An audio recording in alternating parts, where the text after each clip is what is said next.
The first bombs are falling in the trade war. What are you stockpiling in your homes? In my house, it's shoes. I feel like Cinderella over here, but I have a young kid and they just grow so fast, and all those shoes are normally coming from Asia. Oh, see, Heather, being the better informed one, had a better answer, which I also have little kids. I didn't even think about buying clothes. Instead, I thought about Nintendo games and how urgently they feel the need for the Nintendo Switch 2 or new Nintendo games, which are going to be much more expensive. Not that they aren't already. So, a crisis looming in our household. All right, I do not have little kids, and that is why I have been stockpiling rare earth metals, samarium, gadolinium, terbium, and dysprosium, to be specific. So, well, we all have to start making our own iPhones, right? So you're going to be ahead of the game here, Dana. This is Impromptu from Washington Post Opinions, a show that brings you conversations about the news we can't stop thinking about despite intensive cognitive behavioral therapy. I'm Dana Milbank, and this week we're talking about what else but Trump's tariffs and what the trade war means for all of us. Trump has been making tariff threats since he took office, and that has caused wild anxiety in the stock market and with Americans who don't know what this means for their personal finances. With the most sweeping tariffs set to go into effect Wednesday, which would impact $4 trillion in goods imported to the U.S. annually, I'm wondering, is there still a way out of this? Even if Trump surrenders, or as he puts it, cuts a deal, has he already upended free trade and undermined America's standing in the world in a way that can't be undone? I'm here with Heather Long and Philip Bump to talk through all of this and more. Heather, Philip, welcome to Impromptu. Hi, Dana. Great to be here. Thank you much. If there's any rationale at all to these tariffs, it appears to be that it will take destroying the global order to help bring manufacturing jobs back to America. Is that even possible or desirable? Like, how long would it take, and how much medicine, as Trump puts it, would we have to take to get there? The short answer is yes, you can hit this hammer hard enough that we can get some jobs back. But the question is, at what cost? And, if you just look back to the first term where he was doing far less egregious and far smaller tariffs in many ways, like let's just take the steel tariffs in 2018. Those steel and aluminum tariffs did bring back about 8,000 jobs. But at the end of the day, those jobs cost over $100,000 each to bring back, and because of all the extra money people had to pay.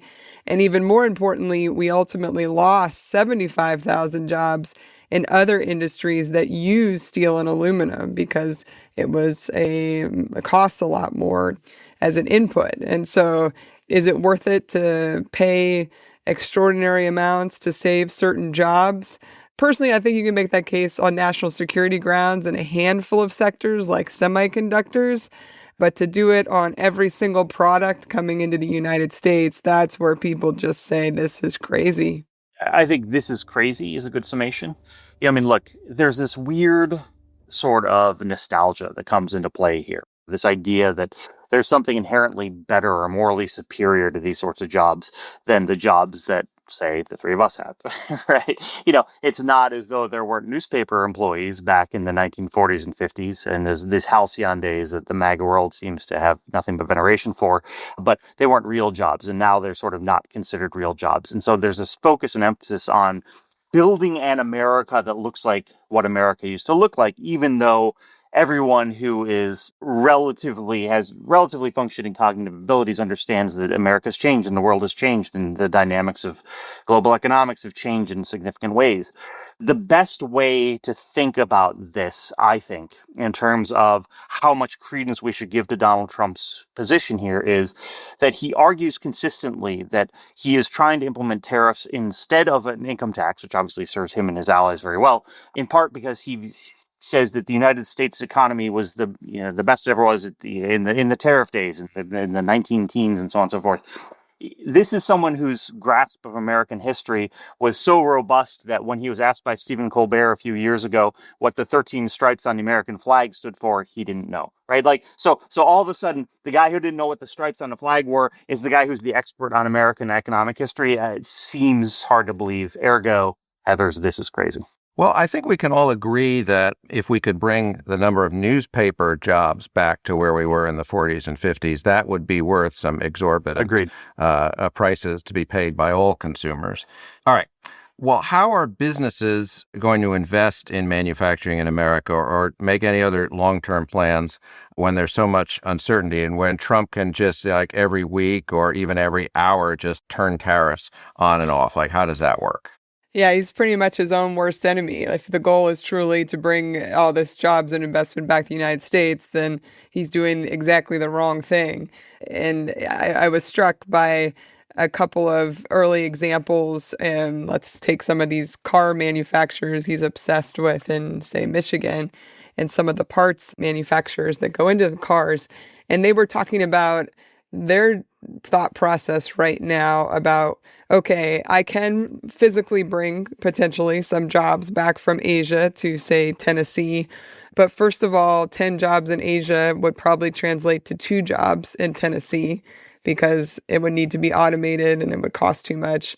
And second of all, they can't find any investors right now who want to actually help invest in the plant in Tennessee because of all this crazy uncertainty, not just around the tariffs, but there's still no full tax bill. There's still unclear what anything will look like in 2 or 3 weeks, let alone 2 or 3 months or 2 or 3 years.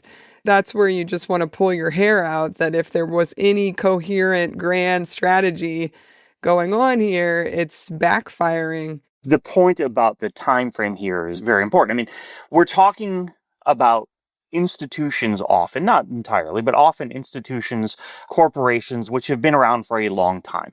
And so for a lot of them, the calculus is not going to be how quickly can I scale up manufacturing plants in the American Midwest, which takes months or years or however long, but instead, how long is it going to be until January 2029, right? Like the idea that whoever is president next, assuming that America still has a functioning democracy and we haven't slid into Erdogan-style authoritarianism, Donald Trump is president for life, with that caveat / asterisk. Always a necessary caveat. Right. Then what is the idea behind taking a hit for a couple of years to the extent that you can and then just waiting for all this stuff to be lifted when there's a new president?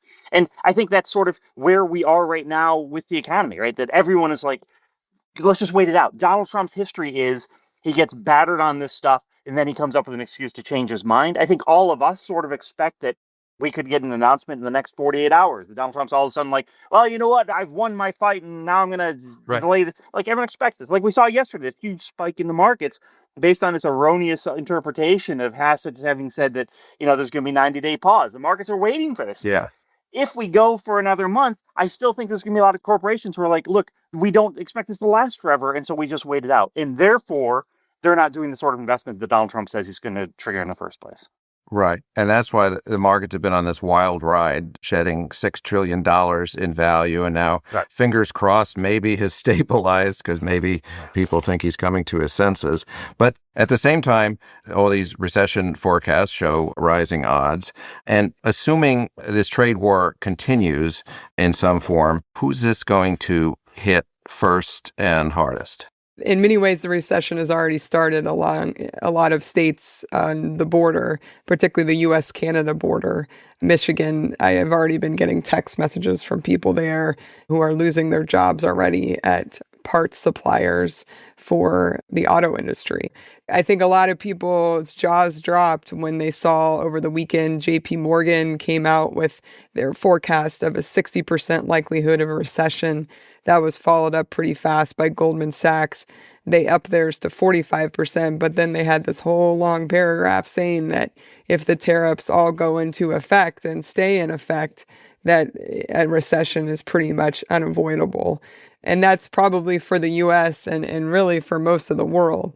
There was somebody who's known as the Bond King who was on a lot of the market shows the last couple days and predicting, look, that there's probably going to be quite a few bankruptcies coming out of this situation. Even if Trump miraculously comes out in a few days and says everything's fine, which I don't think is going to happen, that the damage has kind of been done with the losses in the stock market and a number of orders that are already starting to be pulled back and canceled. Yeah, it kind of feels like there have been so many shocks to the system that you can't unring that bell. What do you say, Philip? Yeah, I think that's right. And I think that to Heather's point about the anecdotes that are already trickling in, to me, it feels a little bit like a lot of the other aspects of the second Trump term, which is that we already know these things have been damaged in some way, and we're already seeing stories about people or things being damaged by the Trump policies, immigration, the visas being revoked, all these various things that I feel as though we're still so early into this, particularly on tariffs, obviously, that we haven't yet even aggregated the cost of what's already been experienced, right? Julian Sanchez, who's just one of the smartest guys out there, had this really great analogy this morning of it's like Wile E. Coyote, and we've already run off the cliff, right? And so we just feel like we're just sort of standing there, and we haven't yet looked down, right? And we don't know how long it's going to take before the fall starts, but it seems pretty obvious that we're already not standing on solid ground. All right, we're going to come back in a moment and talk more about what this means for Americans and how to deal with the anxiety we have just added to, and whether there's actually a way out of this mess. That's after the break.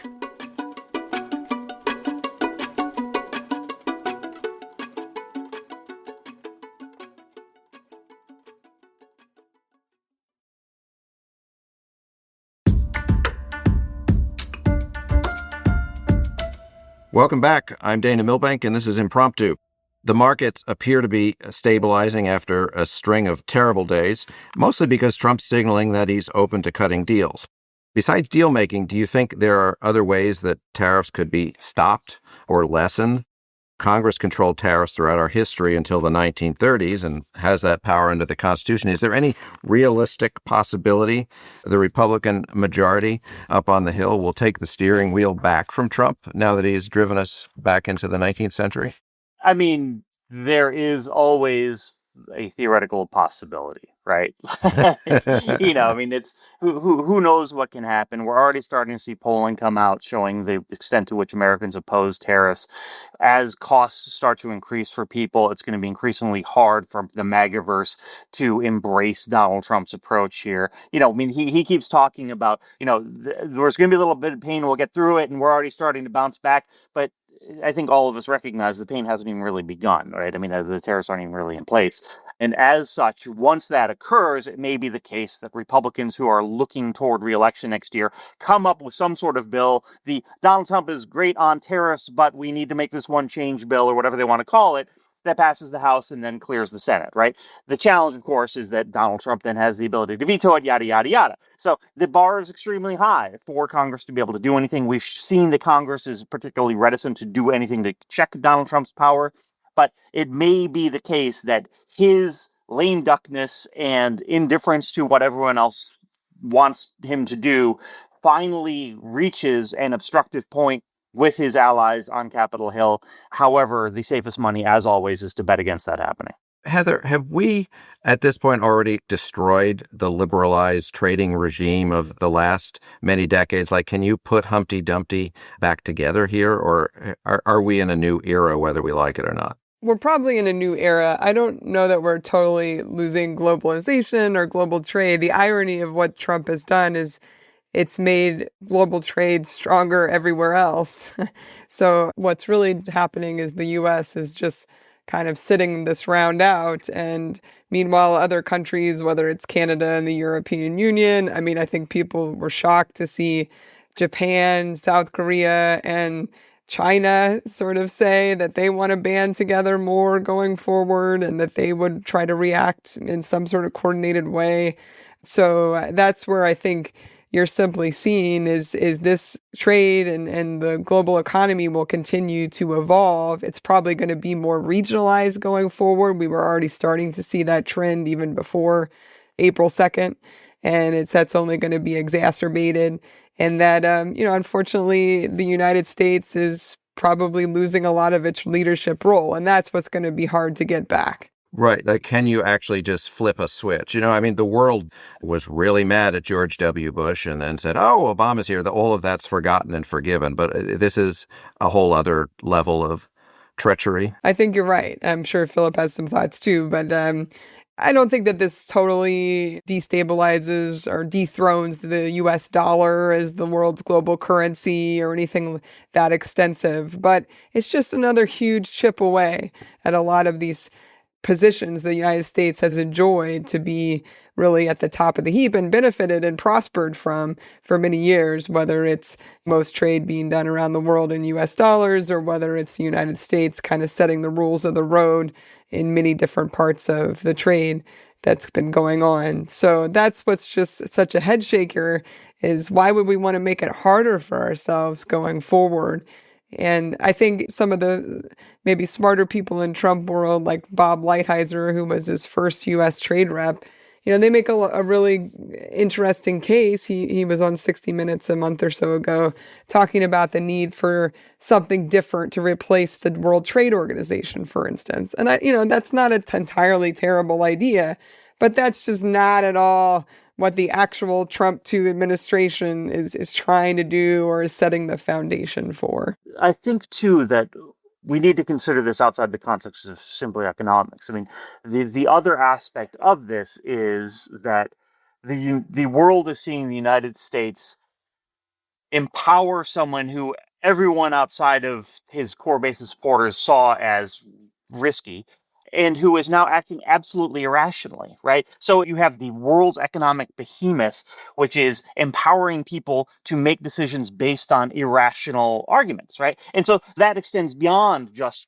the economy. It extends beyond just tariffs. It extends to military alliances. I mean, all these things that we've seen.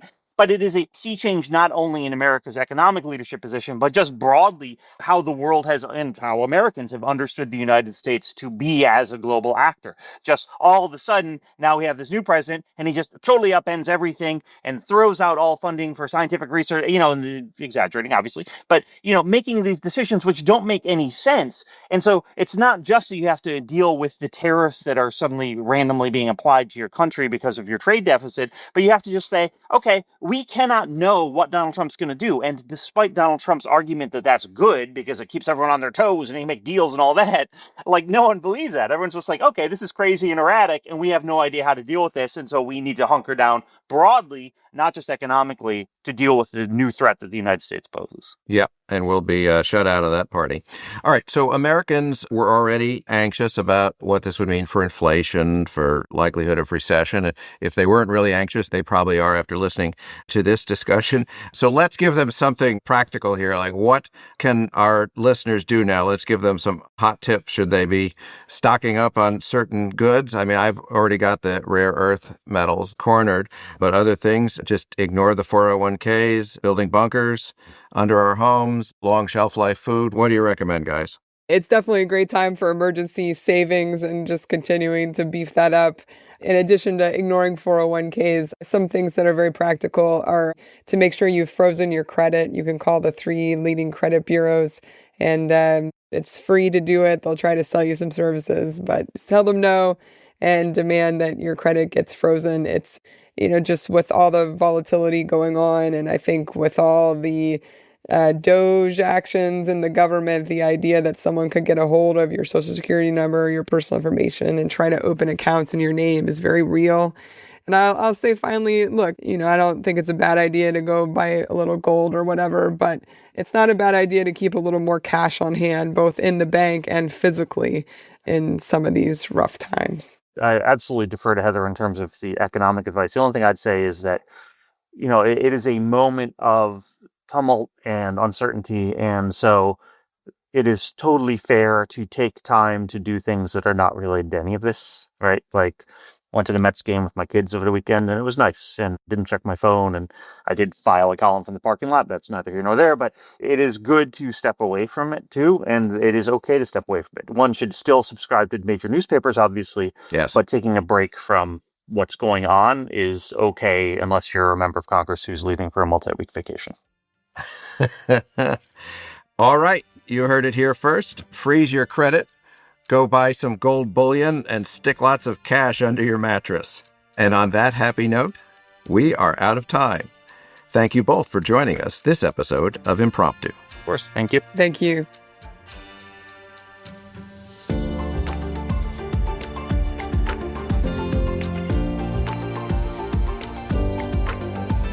This episode was produced by Hadley Robinson and Regina DeHeer, edited by Damir Marusic and Chris Solentrop, and mixed by Emma Munger. Special thanks to Millie Mitra and Deirdre Byrne.